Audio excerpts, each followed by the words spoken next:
گئی ساری، سب سو گئے، جو خدام تھے، وہ جو غلام تھے، وہ سو گئے۔ صحیح مسلم نے لفظ ملیں گے، سیدہ پاک فرماتی ہیں او میرے نبی کے غلاموں، میں نے یہ رنگ بھی دیکھا ہے کہ حضور نے اتنا کھڑے رہے، اتنا قیام کیا، اتنا قیام کیا کہ مقدس پیروں میں ورم آ گئے، سوج گئے پیر۔ ہم سیر کرنے گئے تو تھک گئے، بات الگ ہے، لیکن عبادت میں یہ بھی تو مسلم شریف ہے نا، یہ بھی تو دین ہے نا، یہ بھی تو حضور کی سنت ہے، یہ بھی تو وہ چیز ہے جو کریم کی آنکھوں کی ٹھنڈک ہے۔ سیدہ فرماتی ہیں پیروں میں ورم آ گئے، اور ساری رات ہی حضور نے نماز پڑھی اور ایک ہی آیت بار بار دہرائی۔ مسجد نبوی میں بلال حبشی نے فجر کی اذان دے دی اور حضور ابھی مصلی پہ تھے، کریم فارغ ہوئے۔ میں نے عرض کی یا رسول اللہ صلی اللہ علیہ وسلم، آپ کے تو صدقے اللہ اگلے پچھلوں کے گناہ معاف کرے گا، تو آپ اتنی آہوزاری کیوں فرماتے ہیں؟ آپ تو شفیع ہیں، آپ تو انبیاء کے امام ہیں۔ تو حضور نے فرمایا عائشہ تم نے گنوایا ہے نا میرے اللہ کی مجھ پر کتنی رحمت ہے، افلا اکون عبدا شکورا، فرمایا اگر اس نے اتنی نعمتیں دی ہیں تو کیا میں اس کا شکر گزار بندہ نہ بنوں؟ میں شکر گزار بندہ نہ بنوں اس کا؟ پھر اگر اتنی نعمتیں اس نے دی ہیں، مجھے اتنا نوازا ہے، تو پھر میں اس کے سامنے سجدے نہ کروں؟ او میرے بھائی، بڑے قابل فخر لوگ ہیں ہم کہ ہم نبی پاک کے غلام ہیں، ہم قابل فخر ہیں کہ نبی کریم کے غلام ہیں۔ کیا کبھی اس غلامی کے شکرانے میں بھی 2 نفل پڑھے کہ یا اللہ تیرا شکر ہے تو نے ہمیں حضور کا غلام بنایا ہے؟ یاد رکھیں کہ اپنی روحانی زندگی کو آباد کریں، استغفار پڑھیں، تسبیحات کریں، کچھ چھوٹے چھوٹے اعمال ہیں ان کو اپنی زندگی میں حصہ بنائیں۔ ترمذی شریف میں حدیث ہے، نبی پاک صلی اللہ علیہ وسلم نے فرمایا 3 مرتبہ صبح، 3 مرتبہ شام اعوذ باللہ السمیع العلیم 3 دفعہ یہ پڑھو، اور 1 دفعہ سورۃ حشر کی آخری 3 آیات، هو اللہ الذی لا الہ الا هو عالم الغیب والشہادۃ هو الرحمن الرحیم۔ اعوذ باللہ من الشیطان الرجیم ہے نا، اس کو پڑھنا ہے اعوذ باللہ السمیع العلیم من الشیطان الرجیم، فرمایا 3 دفعہ اس کو پڑھو، اور 1 دفعہ سورہ حشر کی 3 آیتیں، 1 دفعہ صبح اور 1 دفعہ شام۔ صبح کیا ہے، شام کیا ہے؟ تو اعلیٰ حضرت بریلوی فرماتے ہیں صبح سے مراد ہے آدھی رات ڈھلنے سے لے کر سورج نکلنے تک، آدھی رات ڈھلنے سے لے کر یعنی تہجد کا ٹائم سے لے کر سورج اور شام کیا ہے؟ دوپہر ڈھلنے سے لے کر مغرب کی اذان تک، یہ شام ہے۔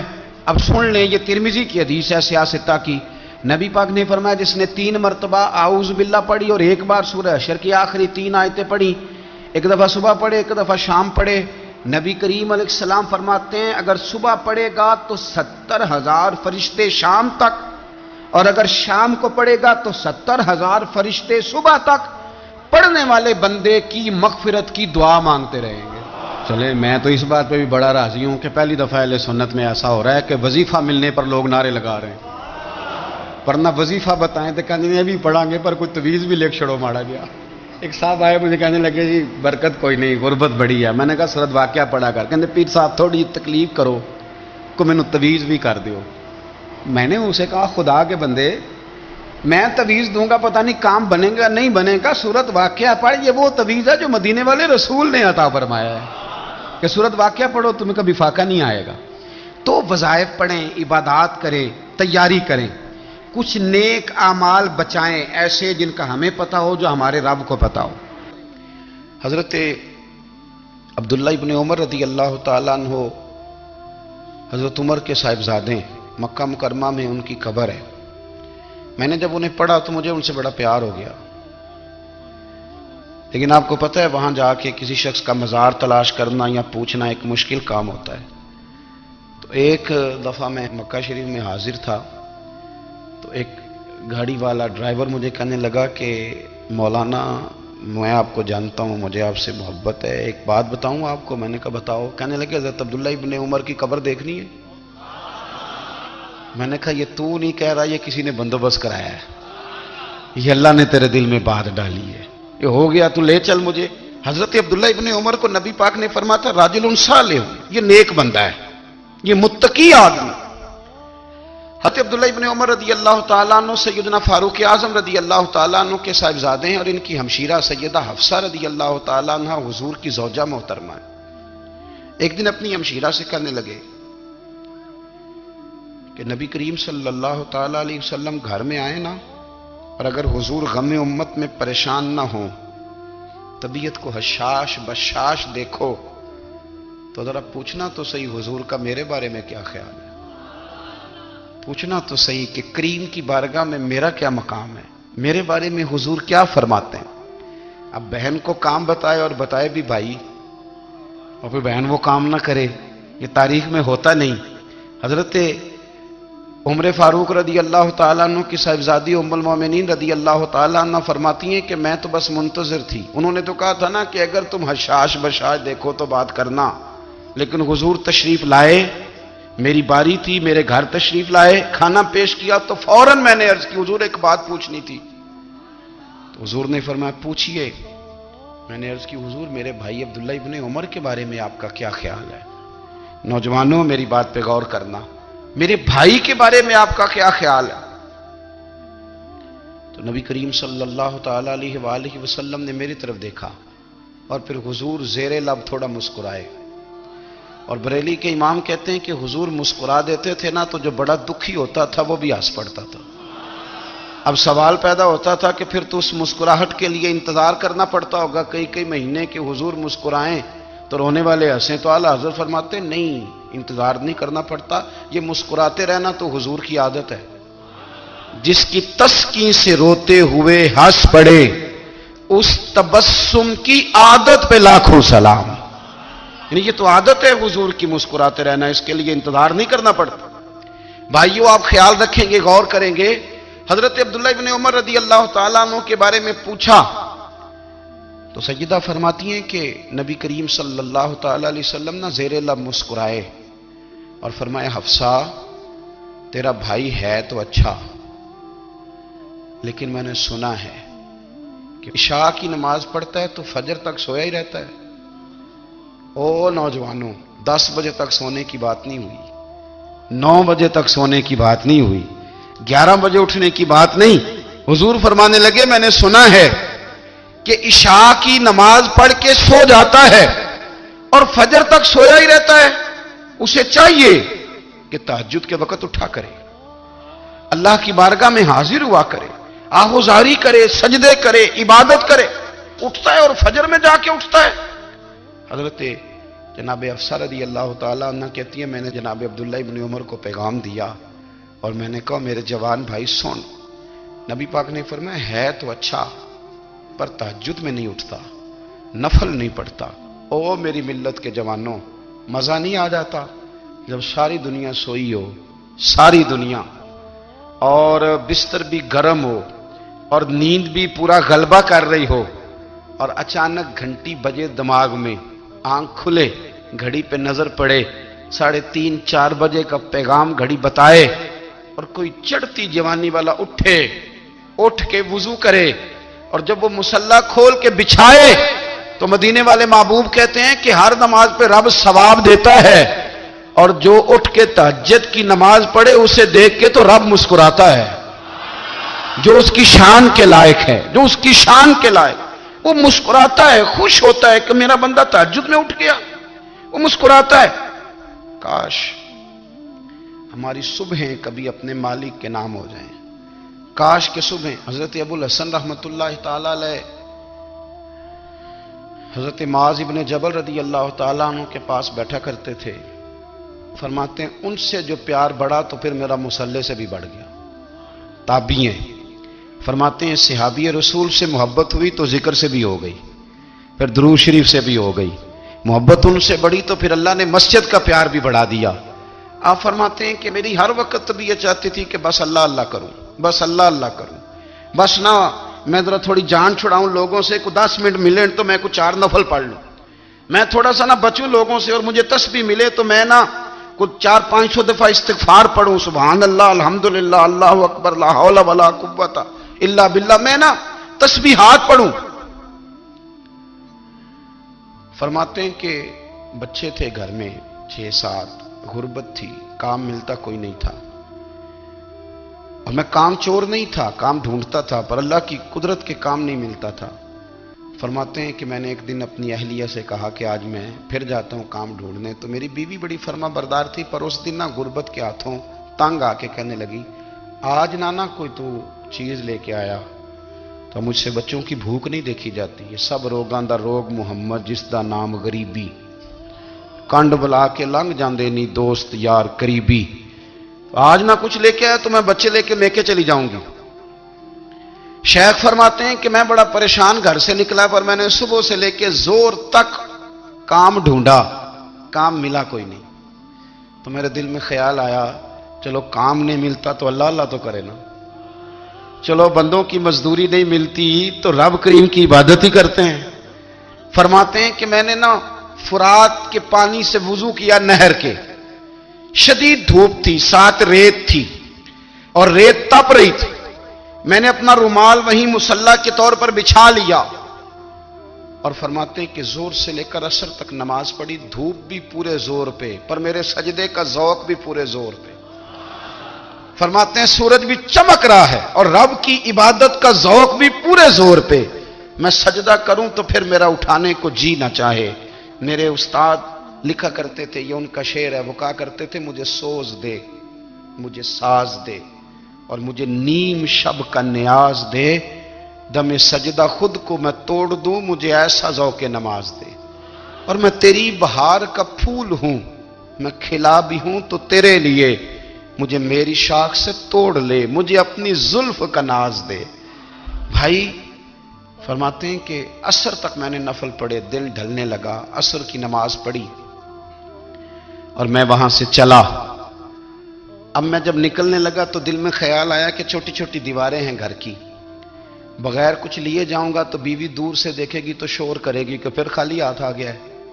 کہتے میں نے اپنے اسی رومال میں جس پہ میں نے نماز پڑھی تھی نا، رومال میں کی آخی دے پنجابی جو صافہ کہتے ہیں، اسی میں نا میں نے کچھ ریت بھر لی کہ وہ دور سے دیکھے گی تو سمجھے گی کچھ لے کے آیا ہے، چلو جا کے اسے بتا دوں گا کہ آج پھر مزدوری نہیں ملی۔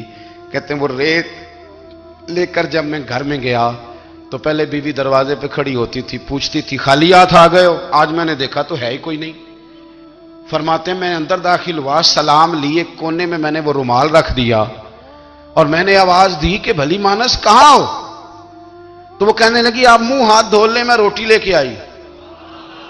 میں نے کہا روٹی کہاں سے آ گئی؟ یہاں تو کئی دنوں کے فاقے، تو کئی دنوں کی غربت ہے، یہاں تو اس گھر میں تو فقیری ہے۔ فرماتے ہیں کہ وہ روٹی لے کے آئی اور اس وقت کی جو موجودہ نعمتیں تھیں، سمجھ لیں سلاد، اچار، ہر چیز ساتھ لائی۔ میں نے کہا کہ بچے کہاں گئے؟ کہنے لگی وہ کھانا کھا کے کھیلنے گئے، آپ کھانا کھا لیں آ جاتے۔ کھانا اس نے چن دیا۔ میں نے حیرت انگیز لہجے میں ساری نعمتیں اپنے دسترخوان پہ دیکھ کر کے بیوی سے پوچھا یہ کہاں سے آیا کھانا؟ بچوں کو تو نے کہاں سے کھانا کھلایا؟ یہ سارا کچھ کیسا ہے؟